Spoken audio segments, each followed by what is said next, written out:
it's Sandra here from createinspain, and today I've got a CNC project which I am completing.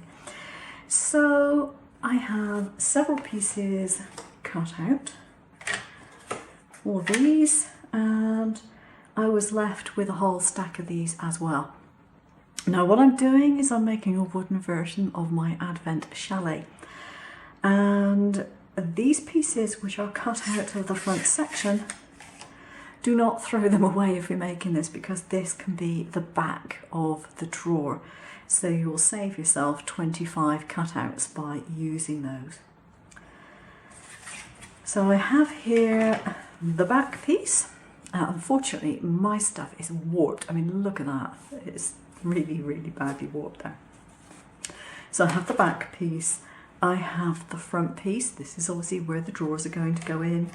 And at the moment I have the vertical struts. Now what will happen is these are going to go like that. I have another set of struts being cut at the moment which are going to go like that.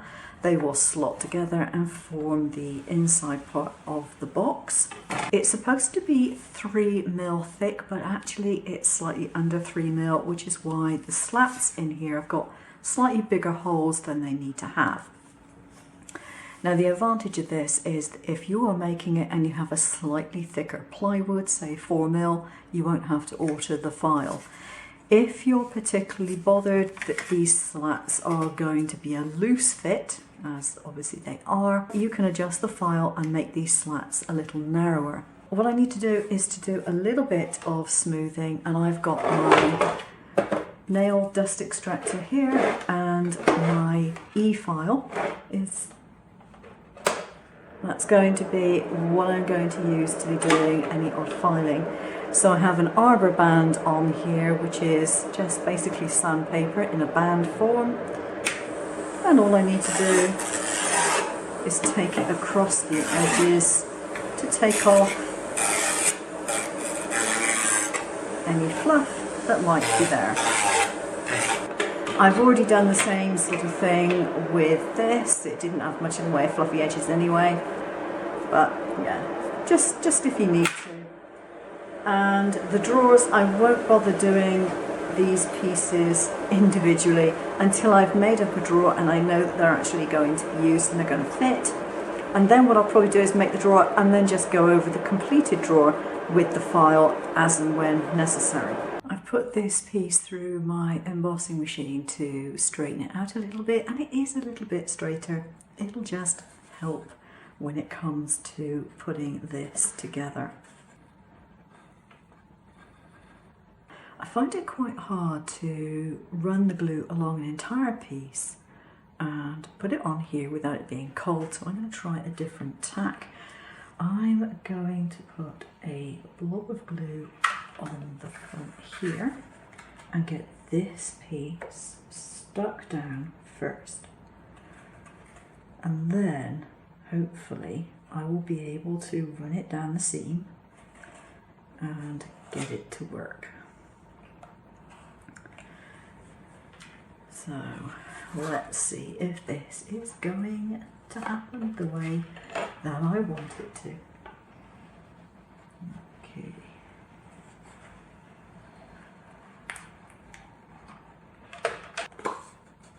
So I was finding that it was just getting set too fast. Yeah, I think that worked a lot better. I was thinking about the best way to actually assemble this, and I have worked something out that it's a good job I have worked it out, because it would be a right pain in the neck to build it and then remember afterwards, is that I need to have the crossbars going directly on this edge here. Now it's going to be really difficult to do it and line it up from the back, so the easiest way is to turn it over. It doesn't make any difference. I mean, there's probably one slightly neater side than the other. Might just, okay, that's got a little fault there. So I'm going to use this as the back. Now these pieces here are not exactly straight, or at least some aren't. They're straighter than they were because I ran them through my embossing machine, but there we go. Now it's easiest to do it from the direction facing away from you. So what I need to do is to literally glue that so that it joins on that line there. And then the next one will go on that base line, then that base line, and so on. So make sure that in this particular instance it goes on the top edge of that one, the top edge of that one, all the way down. And there we have half of the framework put together.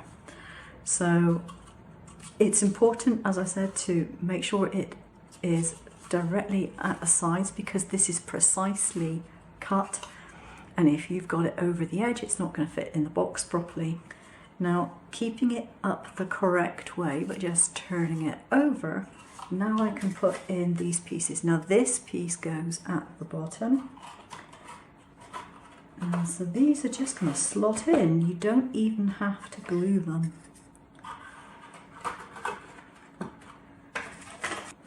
So that's going to be the interior of our box.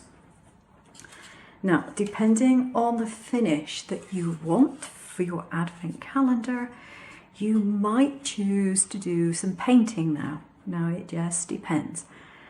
Me, I'm probably going to leave it as it is. And if I'm going to decorate it, I will probably do that with papers. So now, fingers crossed, should be able to just slot this into our box.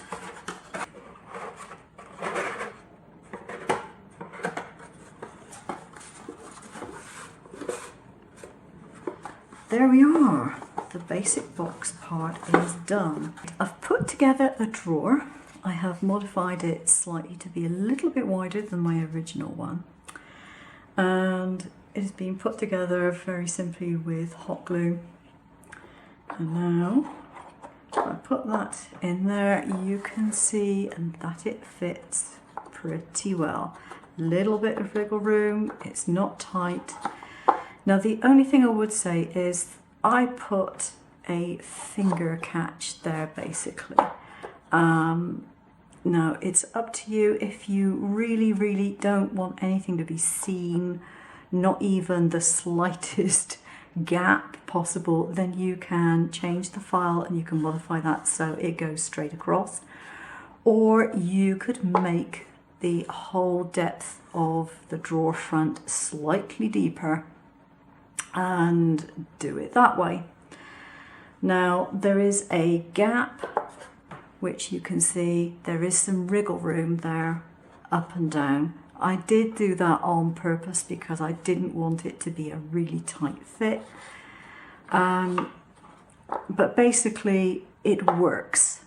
As I said, if you want to modify the file, you're more than welcome to.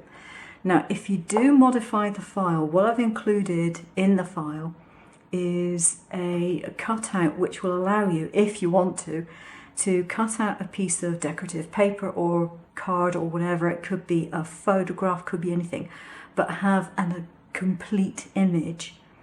And I have done it so that you cut it out once and you'll get all, the frame covered. You cut it out again and it should, fingers crossed, match up if you put it on the drawer front. So you'll have cutouts for the actual drawer fronts. Now obviously if you alter the drawer front, you'll have to alter that cover file as well. Drawer assembly is 5 parts. First of all, the base. Now I have found the easiest way of doing this is to simply put a line of glue against the side there and put my piece in position, making sure I've got it lined up from edge to edge. Now it's easier to do this on a silicone mat because obviously nothing's going to stick to the mat. You can pick it up and you'll have a neat edge. All this extra glue can be either pulled off while it is still warm, like that, or you can leave it until it's cold and then you can rub it off, sandpaper it, whatever you want to do. So that's one side on. Take the next side, do exactly the same thing. Whoops, a bit too much glue there, but never mind. And like that. I hold it for about a count of 10, and after that it's pretty much good to go. And just pull off some of that warm glue. By the time I do that, it's not hot, by the way, it's cooled down considerably. And there we are. Right, so the next bit to go on is the back piece. Now, when you're doing this, if you've got any pieces that are slightly damaged, be aware of that and make sure you put them somewhere where the damage is going to be hidden. So these are lined up so that they go side to side with the back. And now you have a pretty stable drawer, so that's not bad at all. I will just pull that little dollop of glue off there. And so for the front, just pull off any globs which have gone over the edge. This time I hold it up and put the glue on, put it down here, and then making sure I've got it lined up top to bottom, because there is a little bit of an offset on either side. I'll try and pretty much line it up in the middle, and that's it. The drawer is done. Once the drawer is done, I will go around it with my sanding tool and sand off any sharp edges, but for the moment I'm just slotting them in position. I have here all the pieces that I'm going to be using for the roof for my advent calendar, and there are 2 roof tile pieces, and these have been scored with the tiles, as you can see. It just makes the design look a little more interesting. This is the front eaves, and I also have some trim to go on. Now I've also got another back eaves actually cut. I'm not sure if I'm going to be using this or not, because I'm not sure if I want it so that you can literally just lift the roof off, or whether I want the roof to remain in place. So I'm going to start off on a bit that I do know that I need to do first, and that is just planing these just a little bit to give them an angle. And again, I'm going to use my E-file to do this, because it's relatively easy, and I'll just continue doing that until it's done. So I've sanded down the edges on here, and I've done the edges here, but I've given this a little bit of an angle so that when I join it, it's going to be a bit neater on the apex there. So that's the reason I've done it. Just gave those a very, very brief sand. So what I've been using to do my sanding is my E-file with some arbor bands on it. And people have asked before now, why don't you just use a Dremel? Well, I don't use a Dremel because a Dremel is that much heavier. It's far more powerful than I need it to be for doing the sort of things that I need to do. And I have an E-file, and I figured, heck, it's got a lot of different options for tools that you can get for an E-file. Just use that instead, and I'm really happy that I do that. This has got such a lightweight handle. I think it's only sort of like 120 grams. I have relatively small hands, and I don't find a Dremel easy to use, so that's why I use it. Right, so the front part of this is this one here. Now, it may seem obvious, but make sure you're using this and put it the correct way up when you do actually glue it on. It's very easy to put it on the wrong way. So make sure it's up the correct way. And this is going to go on the top here. But I think it's going to be quite a difficult thing to do, to fit that on and keep it upright and get it glued in place. I think it's going to be easier to put the roof pieces on to this first. Now you notice that the roof pieces are approximately 3/4, maybe a centimetre wider than the actual box, and I did that on purpose so that we do get an overhang, because I thought it was a good idea to have an overhang on there. Now you can choose whether you want to put this directly to the edge here, whether you want to have all your overhang at the front, whether you want overhang at the back. It's entirely personal choice. And when it's done, the idea is that this decor piece can go on as well. Now again, you have a choice. You could, if you wish, put it directly onto the roof and do it that way.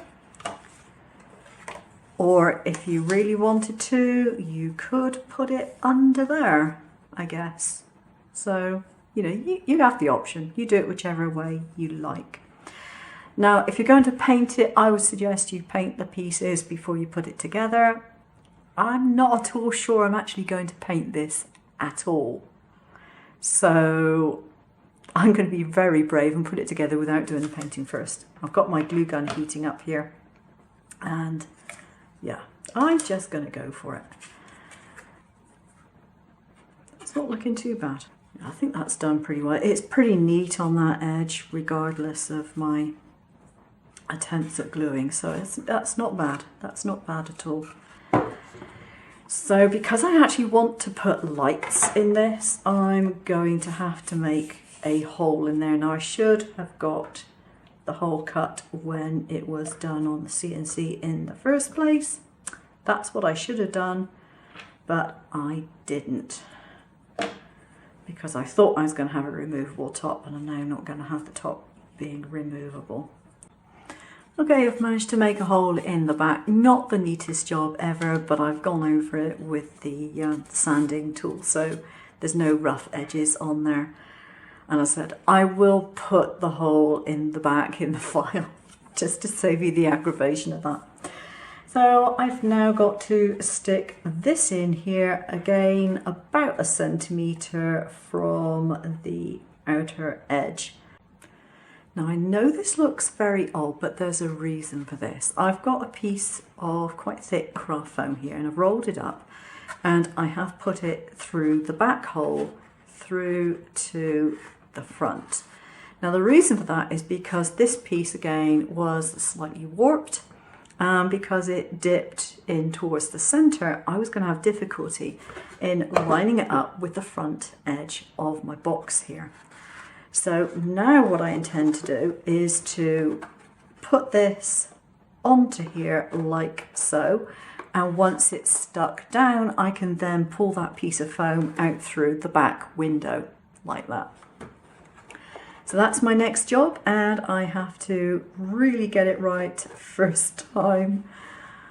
Oh dear, I'm not looking forward to this bit.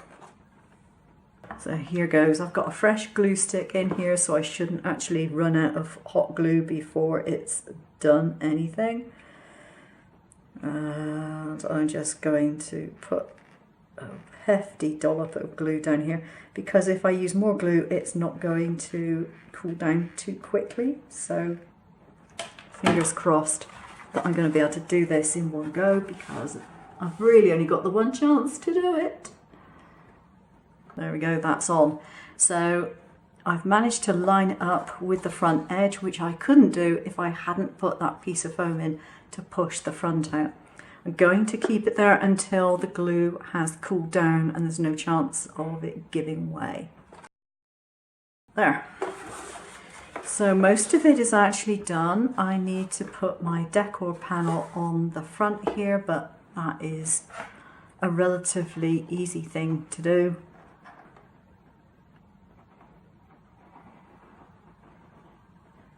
Get this on as fast as I can, so hopefully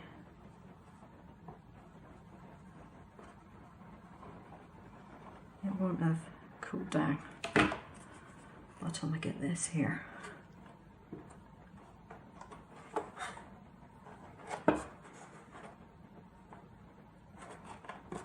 The basic advent calendar box is completed.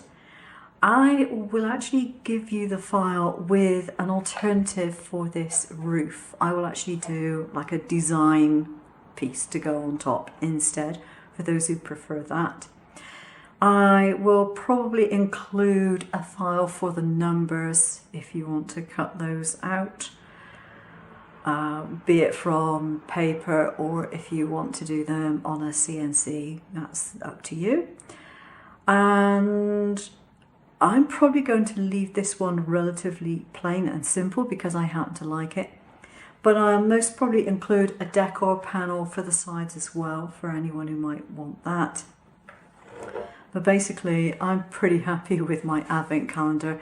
As I said, I've never made anything like this in wood before in my life, so I'm pretty pleased at the way that it's come out. And I did all the designing in my usual SVG software. I use shortcuts a lot because I have a plotter. And I did all the designing in that, and it was basically transferred from that into, what was it, G code for a CNC. As a note, this was cut out with a 1mm bit, and it was also done so that it was cut actually on the SVG lines. It wasn't on the outside or on the inside, it was on the actual lines. So that's an important consideration when you're actually making this from my file, because if you do it any other way, you'll obviously get different results. But yeah, I'm really, really pleased at the way that it's come out. I really like it, and I think it's going to become a family heirloom. Take care. I will see you again soon.